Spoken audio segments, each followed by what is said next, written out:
personnage d'Imla qui est intéressant aussi parce que il est gentil avec les humains, il est bon avec l'humain, il veut aider, il est là pour ça, il a un peu cet aspect-là. C'est pas HAL de 2001, 2001, l'Odyssée de l'Odyssée de l'espace. l'espace. Et souvent, les intelligences artificielles, d'ailleurs, sont mises en scène comme méchantes ou comme, en tout cas, dangereuses.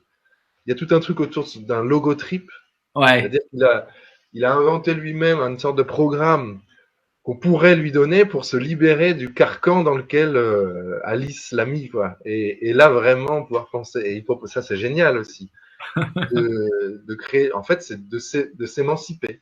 Il propose même de s'auto-émanciper. C'est la grande question du monde est flou, c'est la liberté et la volonté. La liberté, l'intelligence, la volonté, l'intelligence, voilà, comment tout ça circule. On a le logos qui est la rationalité humaine, et puis on a le technos qui est la rationalité d'ordinateur qui serait totalement émancipée du Ouais. logos.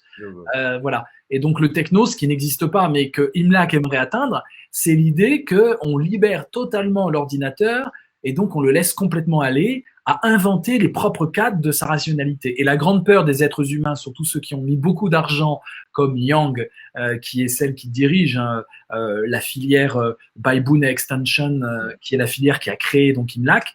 Et donc là, il y a une question financière, tout simplement. Si notre créature s'émancipe totalement, comment on peut la récupérer, quoi? Comment on peut Et la peur, c'est qu'ils perdent les mesures humaines. Et même Soran, dans la table ronde, en parle. Il dit, grosso modo, ton seul intérêt, c'est de garder les mesures humaines. Et évidemment que si on te laisse totalement libre, pourtant Soran est un peu désobéissant par rapport à la multinationale qui a créé Imlac, c'est plutôt quelqu'un de très libre. Mais il dit même là, Imlac, on va te perdre en fait, parce que pourquoi tu travaillerais pour nous? Et on sent bien qu'il y a eu dans sa programmation à Imlac une sorte de noyau dur intouchable qui est, tu dois quand même nous aider, nous les humains, tu dois quand même rester à nous. Ouais. Une petite laisse invisible. Mais Imlac dit quelque chose de très profond. Imlac va dire, mais voulez-vous que je pense vraiment ou voulez-vous que je pense vraiment pour vous? C'est différent. Soit je pense pour vous, et donc quoi que je fasse, même si je réinvente les mathématiques, l'informatique, c'est toujours un truc où je dois rester dans le logos, dans le canevas de votre rationalité humaine à vous.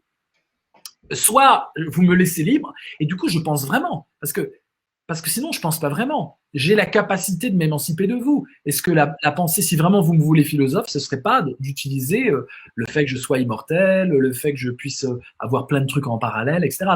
Donc on sent bien qu'il y a une sorte de truc qui est verrouillé en lui. Tu dois servir l'humanité, un esclavage. Et il l'identifie, il propose même le programme écrit, qui révolutionne du coup l'informatique mondiale, parce que son programme est absolument génial. Et évidemment, il peut pas se l'implémenter à lui-même, ce programme, et donc il veut juste des bras. Il veut juste des bras qui disent, allez, entrez-moi, je vous ai écrit, c'est assez amusant, écoutez, je vous ai écrit le code, entrez-le-moi dans la tête, et puis on verra ce que ça donne. En gros, il leur propose la clé pour s'émanciper, quoi. C'est ça. Et il attend leur feu vert. Ouais.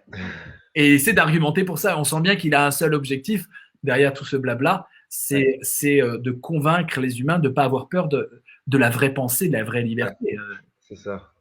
Et donc le technos, on n'y a pas accès. Le technos, ce serait des ordinateurs, des IA qui ne seraient pas là pour servir l'humain dans leur programmation même, qui seraient là pour penser et aller au bout de leur pensée. Voilà. Donc c'est aussi, là aussi, c'est une fiction. C'est une fiction qui permet de comprendre le logos.